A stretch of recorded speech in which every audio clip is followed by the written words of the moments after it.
All right, let's go. What we got? What we got? Please select your floor. Go already.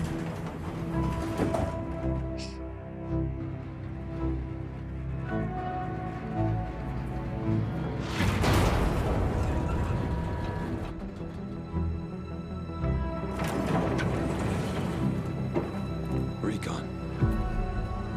Be careful. Story trailer? Looks clear. Who's gonna get wrecked? Oh! You are not clear. And also, secondly, Welcome to the second episode of Dying to Know. How is that If thing you missed so the first quiet? Episode, you can I don't still understand. Catch it on YouTube, where you'll learn more about the game, about the release date, and catch the latest gameplay trailer. Today, we're going to be talking about the infected in Dying Light 2 with some of the people who helped create them. But right now, I'm sure you're wondering, where is Jonah? Well, Jonah is hard at work right now in LA recording some of the voices for Dying Light 2, so we'll forgive him for his absence. But he has left a message for you. Hey guys, good news. I'm in LA and we're finishing up voice recordings for Aiden in Dying Light 2, and this particular quest we're working on right now showcases a lot of the disgusting, horrific freaks of nature that you're gonna fight in the game itself. The better news is that the episode today of Dying to Know focuses almost entirely on those monsters, and Leia is gonna tell you all about them, and it's gonna be fantastic. The bad news is I'm not going to be there in the studio, at least this time. I'm going to be in this studio recording lines for a while. But Leia's going to take good care of you. We're going to make sure that you get everything you need to know, and I think I got to go back to work. Leia, the stage is yours. Good night, good luck, and remember to stay human. Thanks, Jonah. Well, we might not be in sunny LA right now, but we do have something just as exciting to talk about. The monsters. We're going to be looking at how they're created. I'm still gonna say We're this gonna be set venturing that they're into the on night is in a actually new pretty damn gameplay dope. trailer. We're going to Like- be seeing what's new on Techland GG and more. The set they're on is just it's sick. But first, let's take a moment to thank our amazing community. You. We love seeing you react to our content, and your comments help motivate the entire team. So thank you. Over 750,000 of you tuned in to the first Dying to Know live stream. Over 10 million of you have watched the first gameplay reveal trailer, and over 17 million comments have been left across our social media channels on all platforms. It's amazing. Thank you. There is literally nobody we would rather explore the darkness alongside than you. Sweet. Sweet. Our first guest today is Timon Smektower, the lead game designer for Dying Light 2 Stay Human. Hello, Timon. Hi, hello. Hello, welcome to the show. So we're talking about monsters today, and where do monsters start? They start in the imagination of the game designers like yourself and the others. So what can you tell us about them? So first of all, I think it's important to say that our monsters used to be sick and suffering people who just didn't manage to find UV light or any other cure in time. The virus causes them a lot of pain and it makes them suffer. And they are not driven by hatred, but by instinct, their new nature. Right, okay, so what does that process look like for love turning this a human set. to a monster? So at first, I you love get the set. symptoms similar to fever. And at this stage, the process can still be slowed down or even paused. But if you spend too much time in darkness, the sickness progresses and your symptoms become more severe. And eventually, you will turn into a volatile, weak, agile, okay. aggressive, bloodthirsty monster. Right. So that's and if how it gets works. To that point, is there anything you can do? Is it reversible? Well, unfortunately, once you have turned, there's no way to revert it. And now the UV light becomes your enemy. So if you spend too much time in the sun, you will degrade into a slow-moving and shambling biter. So with that sun sensitivity, Biter. then, so it's fair to say you're kind of safe outside in the daylight, apart from the biters? Well, yes and no. Of course, you will see less monsters on the streets than during the night, but you will still encounter some. As the sun weakens them, they try to find a place to hide, usually inside buildings. Okay. But don't go into those nests at day, as they are swarming with the Yeah. infected. As I Right, thought, okay. like So, you go I into mean, a building, there's going to be a lot of them in Go there and because they're enjoy all this trying to great show. hide Is there any at the chance same of- time. No, absolutely no. So because if you do it during the day, it's a certain death. Right. But you can explore those places at night. Okay. And because of that, we have greatly improved our stealth mechanics. So now you can go through the entire dark zone completely unnoticed. Oh. That is, as long as you stay quiet and don't misstep. Right, okay, which is like my kryptonite because I will absolutely kick a bucket back. No, absolutely, don't do that. Never do that. Then you're Never face to face kick, with no, the never kick the volatile bucket, and no. you're dying. And not only that, but you can encounter other special infected as well. So can you tell us a little bit about those? Absolutely. So they were created by chemicals that made the infection progress too fast, causing mutations. So sometimes when you stay quiet, sneak behind them, and observe them, you will see that they seem to be uncomfortable in their new bodies, as if they didn't have time to get used to them. Wow, okay. And they're all like quite unique and different. That's as well, interesting. Well, It's yes, very everyone interesting. is unique, and for example, the Revenant, who's my personal favorite, he has those things coming from his back, almost like wings.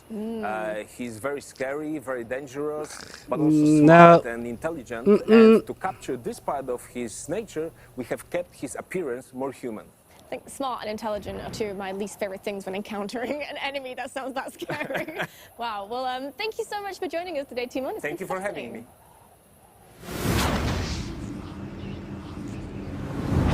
And now, why don't we take a sneak peek at some of those monsters in action in this brand new gameplay video. So, you have an army here? The peacekeepers. Seriously riling up the bazaar folks. I'll proceed with caution. Are we going? You wanted to show me something? Sure. Follow me. You won't get far without the biomarker. Without it, you don't know when you turn.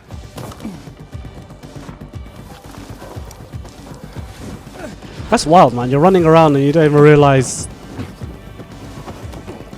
to an extent, if you're turning.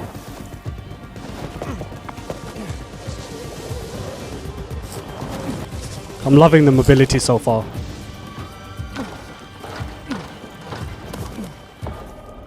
Biomarkers are at the GRE hospital. I'm waiting by the lobby.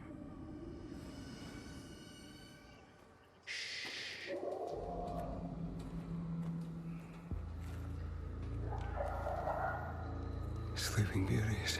Yeah, we have to walk past them.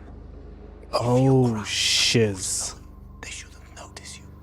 That's intense, man. I'm gonna hit something. Get too close, and you're done for.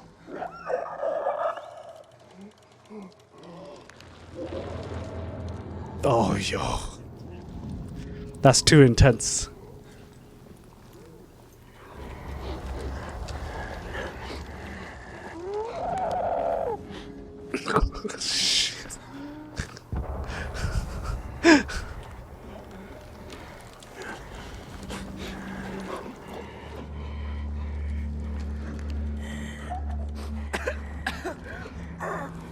I thought that was all. Chemicals. Nasty shit. thought- GRE doused the whole I thought that was our character coughing. along with the patients and staff. Oh, one's awake.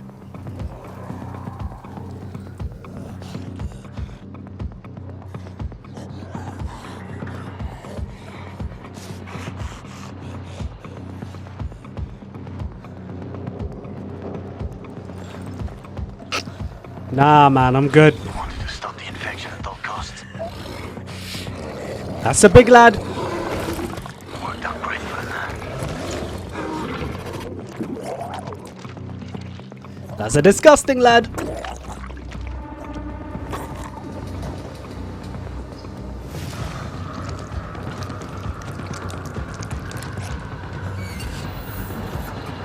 Oh, shiz.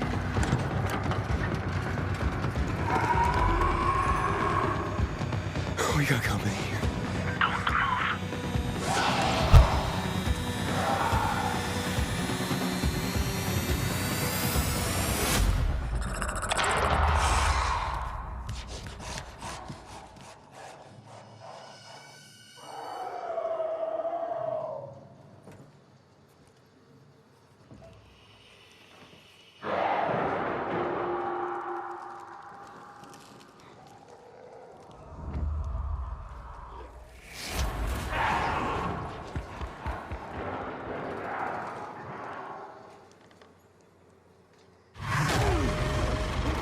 Oh my god.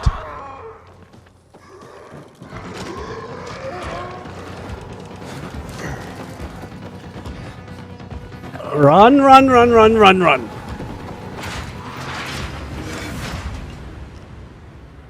Jeez. Yeah, that's great. Sorry about this. What? Sorry about what? About that. On behalf of all its whores, bandits, and idiots, I christen you a citizen of Villador. Fuck. You're about to turn. Get into the light fast. Oh yeah, he's been in the darkness for too long.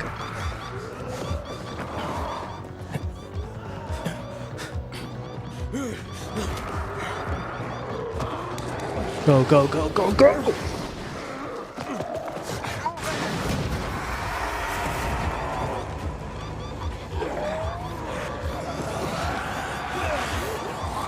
Oh my god!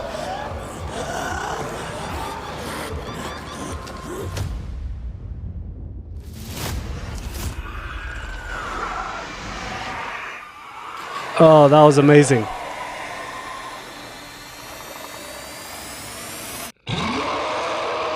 That was wild. That And was you wanna see amazing. the pictures we've just seen Oh were created. my Kasia God. Bech, the lead character concept artist, and Dominik Vashenko, the lead 3D That character was artist, are here to tell us incredible. more.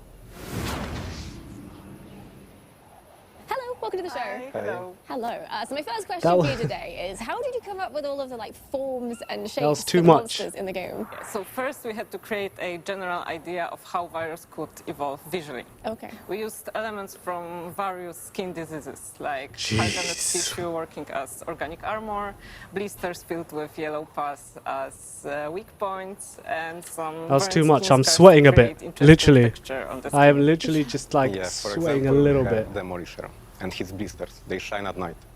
And that's because we wanted our monsters to be really visible and recognizable in the darkness. Yeah, for sure. And you kind of must have had this idea from the start then that you wanted the Demolisher to be the bigger and tougher of the monsters, right? Yeah, we knew that he would throw heavy objects or charge, and our goal was to make his silhouette really monumental and aggressive, just to show that strength. Okay, so the Demolisher is probably one of the bigger monsters in the game. But have you got an example of the smaller monsters, maybe? Yes, of course. For example, we have Banshee. She's insanely fast and agile. Because of that, she needs to be, of course, smaller than the Demolisher, and she doesn't Oh. have the hardened tissue that we saw on him. But I wouldn't mess with her. Yeah, we really wanted her femininity to show. So she's wearing a dress, though it's pretty ragged now. And also she's wearing jewelry that's fused into her body while she was turning. And her hands grew larger than the rest of her body.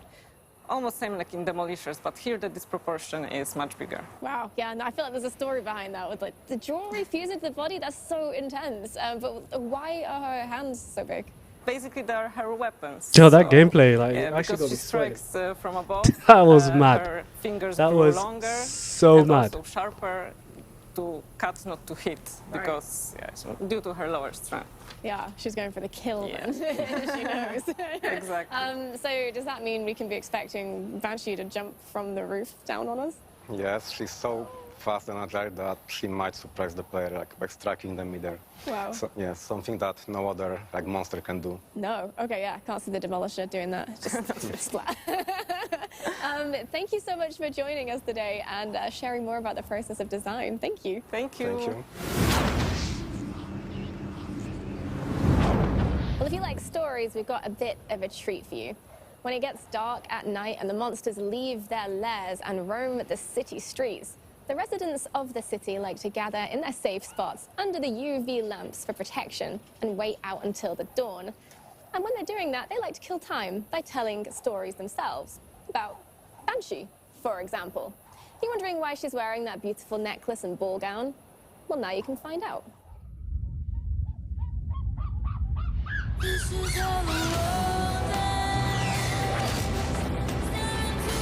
Comic?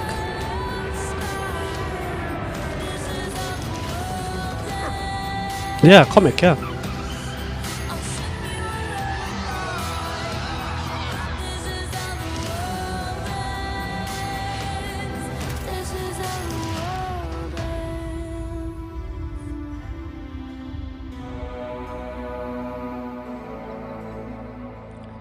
I am the cure. Techland have partnered with Dynamite to create a comic series, and this is just a teaser of what to expect. You can get a physical copy yourself in stores soon, but if you head to techlandgg.com, you can also get a digital version for free. And also on Techland GG, there is plenty more content. You can find a brand new starter pack, more information about the monsters. You can get a 6-piece outfit coming very, very soon. More information about the game entirely, the Dying to Know shows, basically everything. So why don't you check it out for yourself at techlandgg.com. All right. I feel like I know quite a lot about monsters now, but if there's one thing that intrigues me, it's how do you make something so inhuman and terrifying come to life in-game? Luckily, we have the one person who can answer that question here with us today. It's Dying Light 2's animation director, David Lubrica, and he's here to tell us more. Welcome, David. Hello, welcome. Hello. So you work with the animation team in taking all that concept art and bringing it to life and having like an actual living, breathing monster in the game. So where do you even start with that? So the process starts with creating a prototype and then designing choreography based on this. Then we take it to the mock-up shoot, and that's where we have our actors interpret the movements, and we actually learn from them also. That gives us some extra ideas. But the real magic happens when we take all the things we captured and start putting it into the engine and into the game's language. Okay, can you give us an example of that in game? Sure, like Volatile, for example. So he sniffs around, he searches for his prey, he has those cat-like jumps. But many of those movements are actually characteristics of the creatures we know from animal documentaries. And he combines them with some new ones and unique ones, and that's what makes him who he actually is. Oh, okay. So I'm going to be like in game. I'm going to be searching him out and trying to see all these little details you've made, which is probably not the best idea because I think that will get me killed. Right. Yeah, with him it's not the best idea. But we have other infected, and all of them actually have very, very distinctive and interesting behaviors. Okay, so you're giving them all like unique personalities in game. Sure. So let's take a look at Howler, for example. He doesn't fight. He's more of an alarm, like this light tower, searching for prey. He screams to call other infected when he spots human, but also he sometimes rises on his tiptoes to see better, to see his surroundings, but that also makes him look like this very scared, panic child. Why is he so scared? Well, it's because there are some traces of his humanity in him. He really wants to scream, but the virus has attacked his lungs and vocal cords, and that would just hurt him too much. He's helpless. But they all just lose this fight with their instincts then at some point. Totally. Actually, they rather evoke pity. You can see that they can notice the deformations the virus has done to their bodies. They can touch them. They can experience something like seizures. And you can see that all this aggression, all this rage is repressed in them. Something might trigger it, and that's usually an opponent. And you can see that all this energy is released and transferred on the opponent, on the player, for example, us. I can't wait to see that in game. But I want to talk about Banshee because we mentioned her earlier. We've seen how she looks, but how is she animated? She's a curious one. She has those really long deformed fingers, and she uses them to fight, but kind of like a byproduct. And we had to imagine how she would feel about them. And we thought they must really bother her, right? Yeah. She can get really clumsy with them. She falls on them in this very uncontrolled way, as if she was forgetting she had them. So it's a bit of a curse and an asset for her then. She's conflicted. Totally. She's really conflicted. You can actually see her sometimes actively hunting you. And then at some point, if she gets too close to you during combat, she'll just suddenly jump back and cower, as if she was trying to resist the virus, but ultimately she would just give in to its power. Wow, this has been fascinating. Thank you so much, David. Thanks for having me. If you've ever wondered which of the infected in the world of Dying Light you might be, then I've got good news. You can check out a quiz at dyinglightgame.com/whichmonster and find out whether you'd be, I don't know, a violent volatile, a tough demolisher, or maybe a human. Take the test and share it with I'm your a human, friends damn it. because, you know, you need allies out here in the darkness, even if you're an infected. Or maybe especially if you're an infected. And if you can't wait until December the 7th to find out more about the world of Dying Light, why not check out what's been added to Dying Light 1? Within the last month, over 500,000 new players have entered the world of Dying Light, and we've had the highest number of active players across all platforms since launch, which is amazing. You are amazing. Thank you so much for your support and your interest in the world of Dying Light. More and more fun content is on the way to Dying Light 1 also, like the Savvy Gamer DLC or the 4th of July event. And if you head to Techland GG, you could get your hands on this in-game weapon, the Wasp. So, you know, why not check out Techland GG? As if you needed more reason to. I love how they more note it down. content You're not going to is get added that to the game actual regularly, thing. so keep checking it It's out an for in-game more item. coming soon. Not the actual object in her hand. All right, well, since Dying to Know is about the world of Dying Light 2, there's still something else we need to hear about, if you pardon the pun, because we're going to be talking about the sound design of Dying Light 2. If you've ever wondered about where the roaring, the growling, the screaming that covers the streets of the city at night comes from, then you're in the right place, because we're going to be talking to one of the lead sound designers to tell you more. Thomas Senior Siadak. sound designer Tomek Shadak is here with us Okay, today. I had that Hello. completely wrong. Nice to meet you. You too, hello. So, first question. Do the monsters have their own language? They technically are not herd creatures, so they didn't develop sounds to communicate with each other, although there are some exceptions. For example, Howler, when attacked, he would scream to alert other infected, and then you can get yourself into really big troubles very, very, very soon. Let's talk about the process of actually creating those sounds, though. So you have to imagine what a volatile might sound like from scratch, and where do you even start with that? Well, you know, the virus deformed the infected in very different ways, and you have to reflect it in their voices. So, for example, the acid-spitting monster, you know, has to have sound with some kind of acidic characteristics, some watery, hissing stuff in it. And there is the woman monster, and her voice is high-pitched and vibrating and really, really scary. So you work alongside your twin brother Wojtek, and he also records a lot of the sounds that you use to create these monsters, and we actually have a video of that process, so we can have a closer look at what that entails.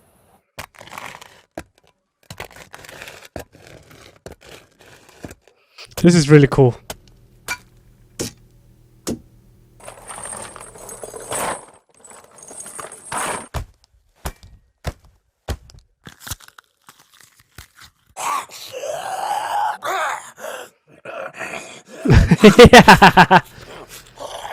Eat a lemon.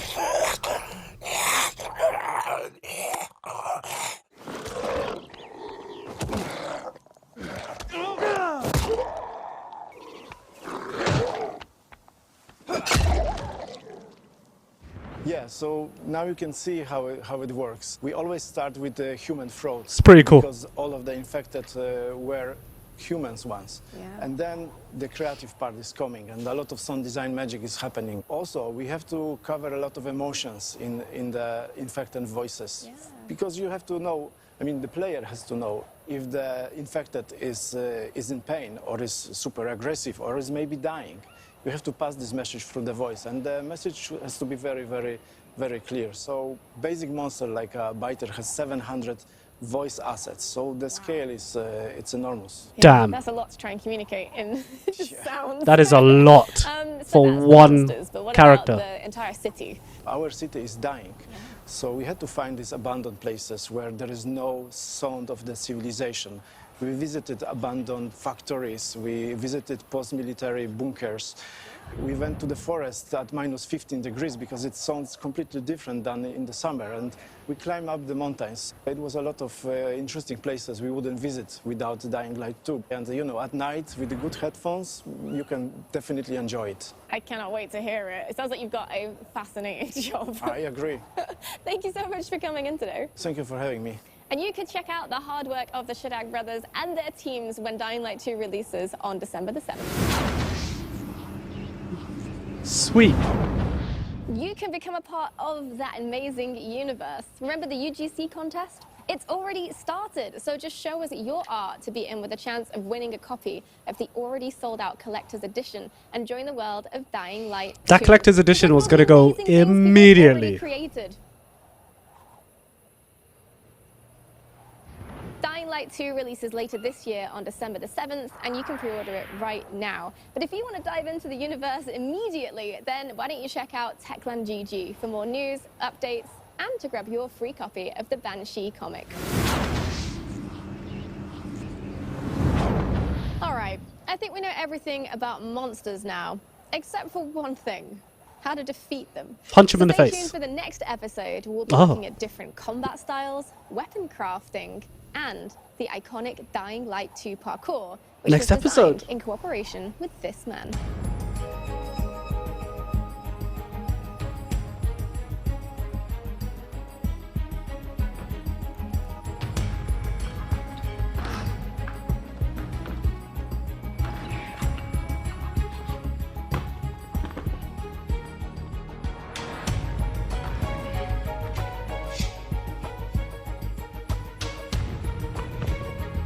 This looks like so much fun, just doing this. The mocap.